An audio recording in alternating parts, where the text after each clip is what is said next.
Hello everyone, this is Utkarsh Shukla from Utkarsh education. बाल विकास for all exam series, जिसके जरिए किसी भी एग्जाम में बाल विकास का जो सेक्शन आता है उसमें आपके नंबर अच्छे आ सकें, उसके लिए ये जो सीरीज चल रही है जिसमें नोट्स के साथ मैं आपको पढ़ा रहा हूँ, इसमें इनसे बाहर किसी भी एग्जाम में कुछ नहीं आएगा। So please subscribe my YouTube channel and like this video for support. आइए अब बिना टाइम बर्बाद के पढ़ना शुरू करते हैं। सामाजिक अधिगम सिद्धांत, जिसे बेंडूरा का सिद्धांत भी कहा जाता है, क्योंकि अल्बर्ट बेंडूरा ने ही इसको दिया है। ठीक है, ज़रूरी बातें सुनो। सामाजिक अधिगम को अनुकरण सिद्धांत भी बोला जाता है, क्योंकि समाज में जो हो रहा है, आपके आसपास के वातावरण में जो हो रहा है, उसका अनुकरण करके ही आप अपने आप को सिखा रहे हैं कुछ भी चीज़। अधिगम का सिद्धांत चल रहा है, सीखने का सिद्धांत चल रहा है, उसमें जो सामाजिक अधिगम है वो यही कहता है। ठीक है, अल्बर्ट बेंडूरा कनाडा के थे, ये एक इम्पॉर्टेंट फैक्ट है। 1977 के लगभग उन्होंने इस सिद्धांत को दिया है। एक आध साल का डिस्प्यूट रहता है, उसकी टेंशन मत लेना। ये डेट याद कर, ये साल याद करने की कोई ज़रूरत नहीं है। कनाडा के अल्बर्ट बेंडूरा ने सामाजिक अधिगम सिद्धांत दिया, ये याद रखना। इसका मतलब होता है कि समाज में जो हो रहा है उसका अनुकरण करके हम कुछ सीखते हैं, इसीलिए इसे अनुकरण सिद्धांत भी कहा जाता है। ठीक है, अब आगे देखो। सामाजिक अधिगम, जैसे कि मैंने भी बोला, कि हम समाज में दूसरों को देखते हैं, उनके अनुरूप व्यवहार करने का प्रयास करते हैं, उनके व्यवहार को अपने जीवन में उतारने का प्रयास करते हैं, और समाज में जिन व्यवहारों की स्वीकृति है, किसी के पैर छूने हैं, किसी को सलाम दुआ करनी है, ये सीखना, और असामान्य व्यवहारों को त्यागना। असामान्य मतलब जो समाज में मान्य ना हो, मतलब असामान्य, इसका तुम एक तो अर्थ, मान्य मतलब जो मान्य हो, सा मतलब समाज में, और आ मतलब नहीं, जो समाज में मान्य ना हो, असामान्य। ठीक है, जो समाज में व्यापक तरीके से मान्य ना हो वो, जैसे कि देखते ही किसी को थप्पड़ मार देना, ये तो कोई मानक नहीं है, ये तो सामान्य व्यवहार नहीं माना जाता, तो इसे त्यागना भी होता है, इसीलिए इसे सामाजिक अधिगम बोला जाता है। दूसरों को देख के व्यवहार करो, दूसरों के व्यवहार को अपने जीवन में उतारो, जो समाज में स्वीकृत हो उनको धारण करो, और जो नहीं हो उसे त्याग दो, इसीलिए इसे सामाजिक अधिगम बोला जाता है। इसको प्रूफ करने के लिए इन्होंने एक प्रयोग किया, पहले उन्होंने प्रयोग किया, उसके बाद इन्होंने निष्कर्ष निकाले, जिससे उन्होंने इस सिद्धांत को दिया। क्या था? उन्होंने बच्चों के दो समूह बनाए, मान लेते हैं ए और बी। ठीक है, उन्होंने दोनों समूहों को एक मूवी दिखाई छोटी सी, जिसमें एक गुड़िया थी, बोबो डॉल। बोबो डॉल बहुत याद रखना, ये पूछ दिया जाता है कि बोबो डॉल का प्रयोग किसने किया। ठीक है, बोबो गुड़िया का प्रयोग किसने किया। बोबो डॉल को उन्होंने एक शॉर्ट मूवी दिखाई, जिसमें बोबो डॉल को पिटते हुए दिखाया गया था। एक बच्चा था जो बोबो डॉल पे मुक्के चला रहा था।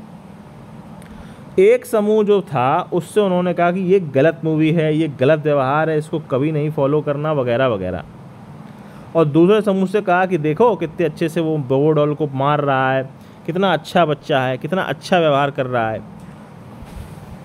अब यहाँ से उन्होंने ये प्रूफ किया कि बच्चों ने ये देखा कि तारीफ किस काम की हो रही है समाज में। बच्चों ने ये देखा कि क्या करने से उन्हें प्रशंसा मिलेगी, समाज में उन्हें क्या करने से प्रशंसा मिलेगी इस मूवी के अनुसार। तो एक समूह के बच्चे को जब लगा कि इस काम को करने से प्रशंसा नहीं मिलेगी, तो उन्होंने उसके साथ अच्छा बर्ताव किया, और एक समूह को लगा कि इसको बोबो डॉल को मारने से हमें प्रशंसा मिलेगी, तो जब उन्हें बोबो डॉल दी गई तो उन्होंने उसकी ऐसी तैसी कर दी, मार मार के। तो इस तरह से बेंडूरा ने कहा कि देखा, उन्होंने खुद ये बुद्धि नहीं लगाई कि मारना सही है या गलत है, उन्होंने कहा कि समाज में इसको कैसे देखा जा रहा है, उस हिसाब से उन्होंने व्यवहार किया, इसीलिए सामाजिक अधिगम का सिद्धांत दिया। अब इस प्रयोग से उन्होंने कुछ निष्कर्ष निकाले, वो हम पढ़ते हैं एक एक करके। हम सब कुछ अपने मन से नहीं करते, हम वातावरण से सीखते हैं, आसपास के लोगों से सीखते हैं। इसे मॉडलिंग का नियम कहा जाता है। तो ये भी याद रखना कि मॉडलिंग का नियम किसने दिया। ठीक है, मॉडलिंग का नियम किस प्रयोग के कारण पता चला, तो बोबो डॉल के प्रयोग से, ये भी याद रखना है। इसका मतलब ये होता है कि जो आसपास के लोग करते हैं और जो बोलते हैं कि ऐसा करो, हम लोग उससे ही सीखते हैं। ठीक है, स्कूल से लेके आतंकवाद तक सब इसी रूल पे चल रहा है। मानव क्रिया में 3 कारकों का प्रभाव है। पहला, बाह्य वातावरण कैसा है, आसपास कैसा व्यवहार है, आसपास के लोग व्यवहार कैसा करते हैं, और मेरा दिमाग इतना तेज है या नहीं है कि मैं ये देख पाऊँ कि वो किस तरह से व्यवहार कर रहे हैं, वो व्यवहार खुद कुछ इमेजिन कर पाऊँ कि करना चाहिए या नहीं, या फिर मैं पूरी तरह से बिल्कुल गधा हूँ और पूरी तरह से बिल्कुल फॉलो करता हूँ, जैसे कुत्ते बिल्ली करते हैं, जहाँ जहाँ मालिक जाता है वो भी जाते हैं। तो दिमागी हालत, आसपास के लोगों का व्यवहार और बाह्य वातावरण कैसा है वो भी। पाकिस्तान का बाह्य वातावरण कैसा है, पाकिस्तान में लोगों का व्यवहार कैसा है, पाकिस्तान के बच्चों की दिमागी हालत कैसी है, इस चीज़ को सोच के पाकिस्तान का व्यवहार समझने का प्रयास करना। और आखिरी में उन्होंने कहा कि सीखने के 4 चरण होते हैं। पहला, हम किसी चीज़ को देखते हैं, व्यवहार पर ध्यान देते हैं, उसे समझते हैं। जैसे कि कोई साइकिल चलाता है तो हम उसके व्यवहार पर ध्यान दे रहे हैं, समझ रहे हैं कि वो कैसे चला रहा है, वो पैडल घुमा रहा है, हैंडल को हाथ से पकड़े हुए है। उसके बाद हम धारण करते हैं, हम उसके व्यवहार को याद करते हैं। उसके बाद हमें जब साइकिल चलानी होती है तो हम उसके व्यवहार का प्रयोग करने का प्रयास करते हैं, जब हम बार बार पैडल चलाने का प्रयास करते हैं, हैंडल साधने का प्रयास करते हैं, पुनर्प्रस्तुतिकरण बोला जाता है इसको।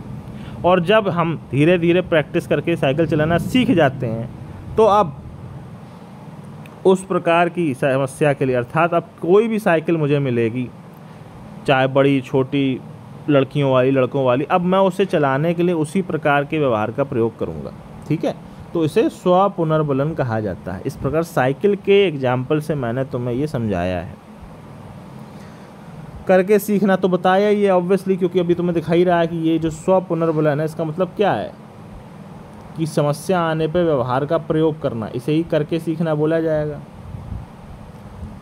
और चूंकि समाज का, सामाजिक अधिगम सिद्धांत के अनुसार समाज का बहुत प्रभाव पड़ रहा है, वातावरण का बहुत प्रभाव पड़ रहा है, मानसिक स्थिति का बहुत प्रभाव पड़ रहा है, इसलिए जब भी बच्चों को पढ़ाओ तो अच्छी बातें पढ़ाओ, अच्छे वातावरण में पढ़ाओ, अच्छे व्यवहार के साथ पढ़ाओ और अच्छे मन से पढ़ाओ, ताकि वो तुमसे ये सब सीखें। अगर तुम गलत व्यवहार से पढ़ाओगे तो वो गलत व्यवहार सीख लेंगे और फिर तुम कहते फिरोगे कि बच्चे घटिया निकल गए। तुम घटिया हो इसीलिए बच्चे घटिया निकल रहे हैं, इसीलिए अच्छे मन से, अच्छे व्यवहार से पढ़ाना है। इस तरह से इस छोटे से लेक्चर में मैंने आपको सीखने का सामाजिक अधिगम सिद्धांत, अनुकरण का सिद्धांत और बेंडूरा का सिद्धांत, जो भी आप कह लो, वो पढ़ाया है।